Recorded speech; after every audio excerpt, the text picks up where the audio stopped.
Yo, what's up guys? Kamusta ka lahat dyan? Anong balita sa inyo? Anong balita sa atin? Sa araw na ito ay gagawa na naman tayo ng panibagong video. Ayan po mga kabis friend, nandito tayo ngayon sa Kubo. At syempre, nandito na naman tayo sa palisdaan. Ang gagawin ko dito guys ay, kung nakita ninyo sa aking likuran, ay yan, medyo masukal na. Masukal ba yung tawag doon? Yung masyado nang madamo. At ang gagawin ko dyan kabis friend ay puputulin ko yung mga nakaharang-harang dyan sa pilapil. Tapos siguro bukas ay hulog. Siguro bukas ay kabis friend, madamo, nakakatakot. Baka maraming ahas dito. Nandito si Shelbo eh. Di ko alam kung nandito. Shelbo. Walang tao. Baka nandun siya sa kanyang pwesto dun sa tapat ng bahay. So yun po kabis friend, ayan ayun pusa. Ay pusa na nandyan sa loob. So ang gagawin ko dito kabis friend ay papasyalan ko muna yung yung ginawa naming banawang. Medyo makulimlim na yung kalangitan. Medyo makulimlim na. So ito, tatanggalin ko to.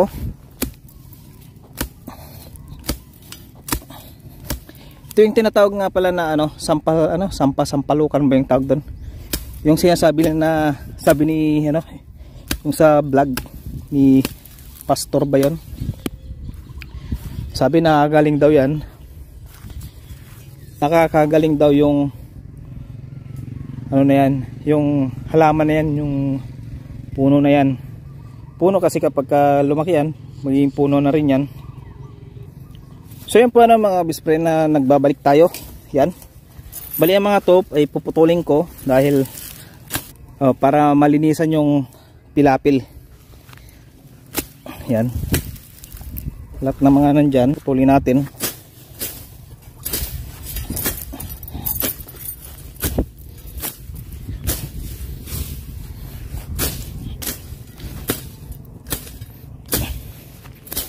Kailangan maano to. Nakalimutan kong dinala yung kambing kabis friend. Papakain sana to. Siguro pagbalik ko dito bukas, dadaling ko yung kambing. Yan.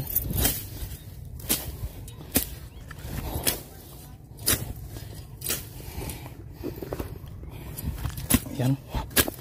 Dapat maputol yan.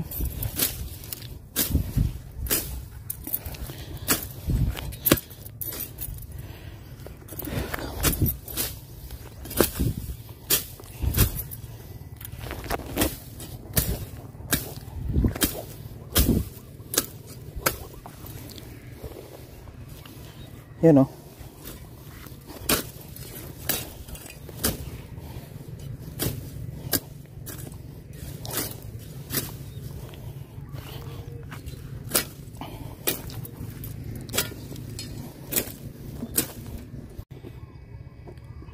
ito kabis friend, kailangan itong maputol dahil matinik, mga disgrasya to. Dapat yung pinakapuno niya, yun yung maputol.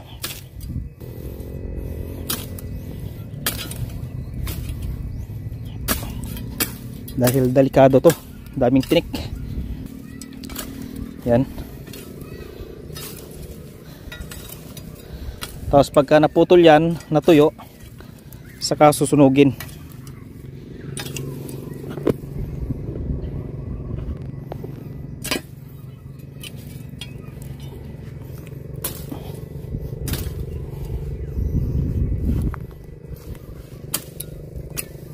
Yan.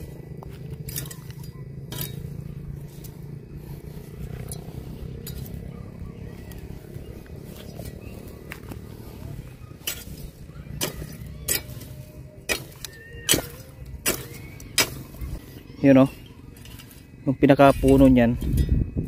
Dapat dito ko ilalagay yung mga pinagputulan, tapos pagka natuyo saka susunugin. Pero bago yan ay punta muna ako dun sa yan, puputulin natin yan.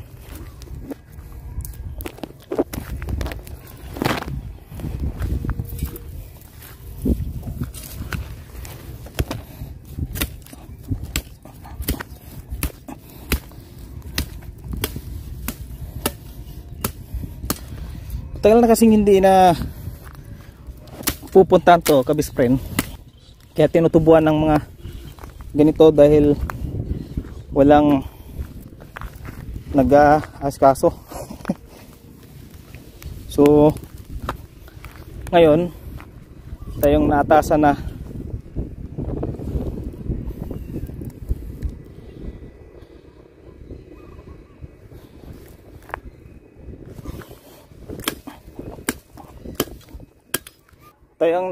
na magkukumpunin itong tanggal ay yan. So medyo mataas yung tubig, yun, kabispren.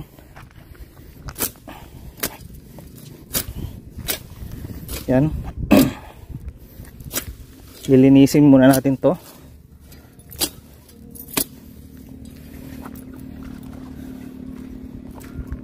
Yan. Tingnan natin yung ginawa naming yan.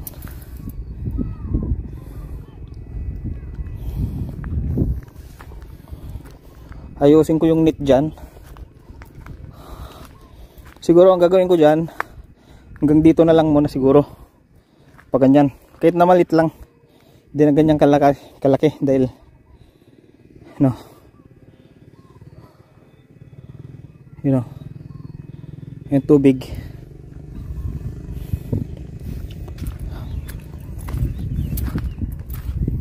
Ito, puputulin ko to dahil nakaharang yan. Yan. Putol.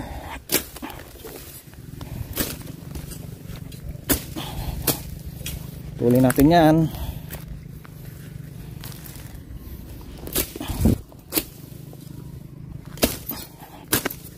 Yan.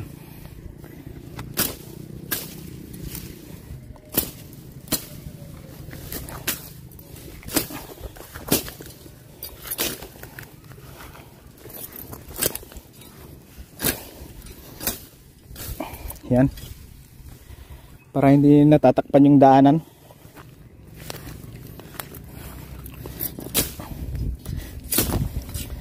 Babawas muna tayo dyan.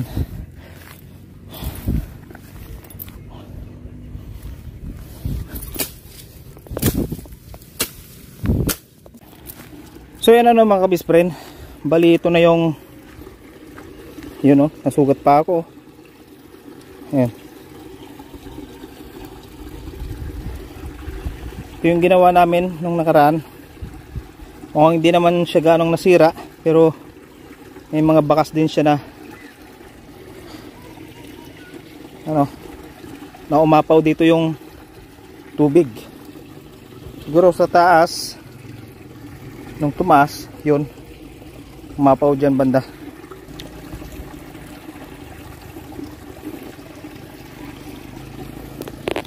So yung kabispren, ano, nandito tayo ngayon sa tanggal. At yung mga ibang mga damo tsaka mga ibang mga puno na maliliit ay yung mga iba, mga saluyot, yung mga iba, yung mga matataas na saluyot, bali pinutol natin yan.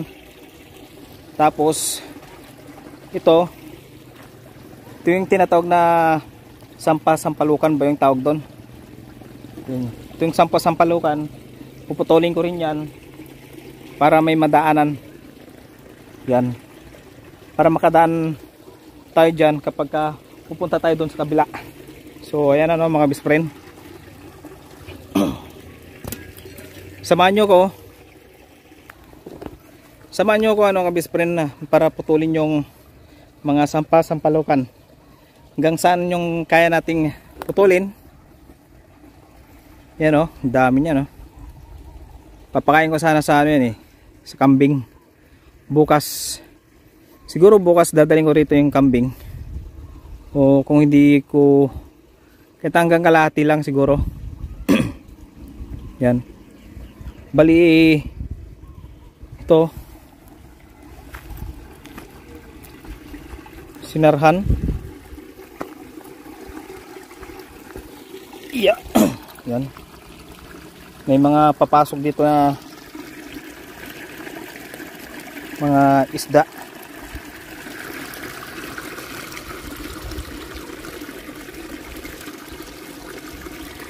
Siguro may mga nakapasok na dito ng mga isda. Tapos ayan.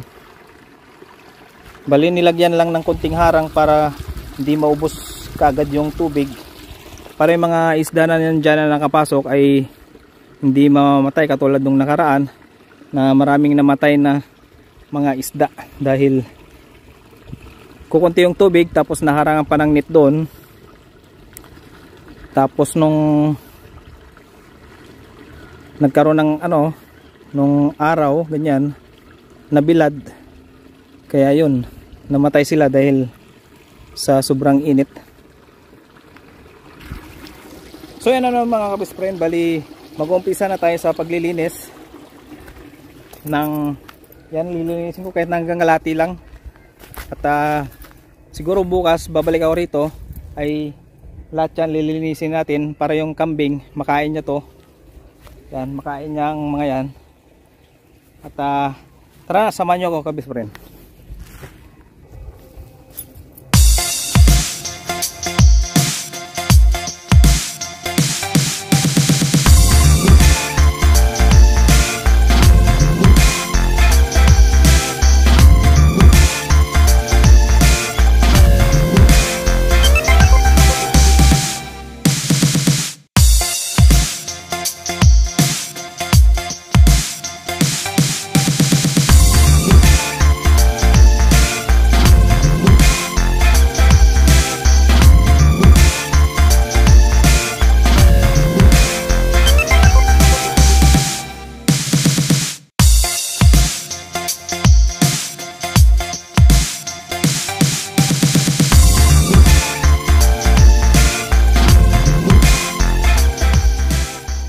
Siguro hanggang dyan lang muna mga kabispren yung mga lilinisan ko. At siguro itutuloy ko na lang to hanggang bukas. At least nakalahati naman natin. Yan.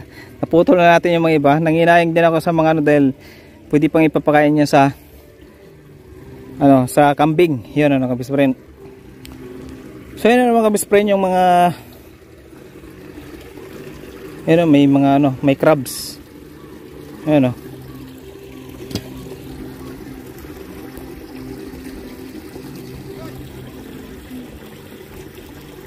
May crabs doon oh.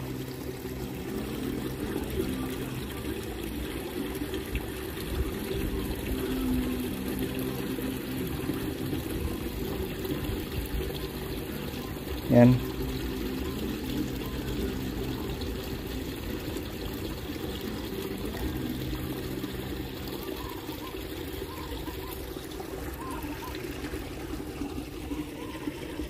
Medyo pababa na yung tubig. Ayan.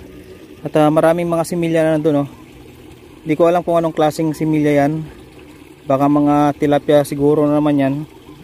Mga similya ng tilapia.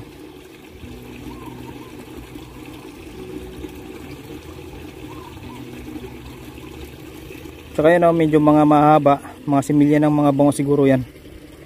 Yung mga nandyan. Yan. Maraming mga romas ayun oh. Dito ay basta-basta makakatawid dyan dahil maraming mga tinik.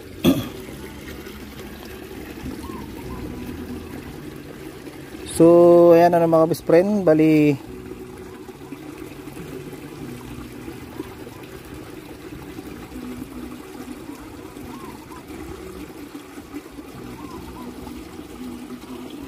yan. Parang umabot niya sa kabispre no. Maraming mga ano, parang may mga pumapatak na ulan. Tara na, uwi na tayo mga kabispre. Siguro sanay. Sapat na yan. So yun ano mga kabis friend, bali uwi muna tayo. Siguro bukas ko na ulit tatapusin yung aking paglilinis dito.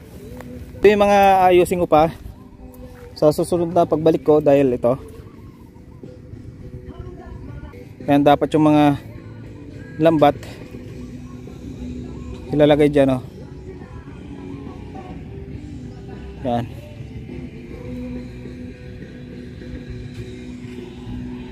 Bali ang gagawin ko dito mga kabis friend ay paalagaan ko ng mga mga tilapia at saka siyempre pagka may mapadpad dito ng mga bangos. Katulad niyan, may mga bangos nandun, may bangos doon, oh, namatay.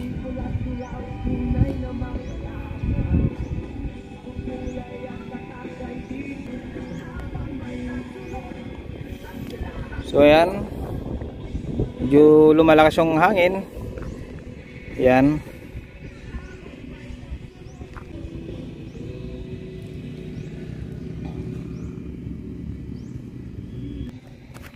So tara na kabis friend, dahil umambon na at syempre kailangan nating umuwi.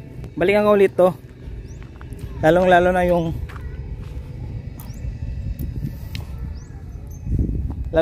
yung rumas na nandun, no?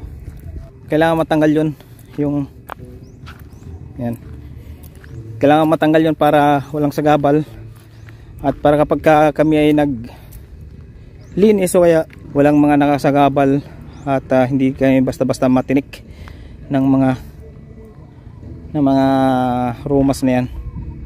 So yan, medyo malawak din to, pero kapag napuno ito ng mga isda siguro abot din dito ng 25 kilos. Hindi lang 25 kilos ano kabis friend. Kasi medyo malawak din to eh. Depende na lang siguro kapag kung gaano kung paano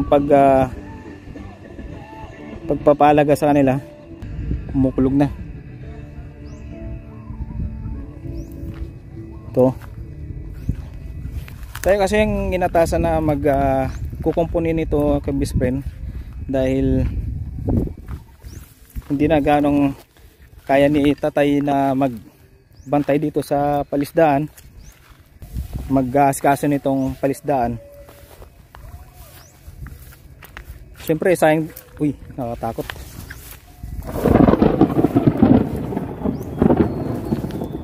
Makalis na nga dahil may kumukulog, kumikidlat na. Nakatakot. Sige. Bali uwi na ako mga kabis friend dahil nakatakot ang panahon ngayon. Mga ganitong hapon kasi ay kumukulog, kumikidlat ganyan at tagulan. So hanggang dito na lang kabis friend ang aking video at maraming salamat sa inyong panonood at magkita-kita tayo ulit sa susunod kong video. Bye bye.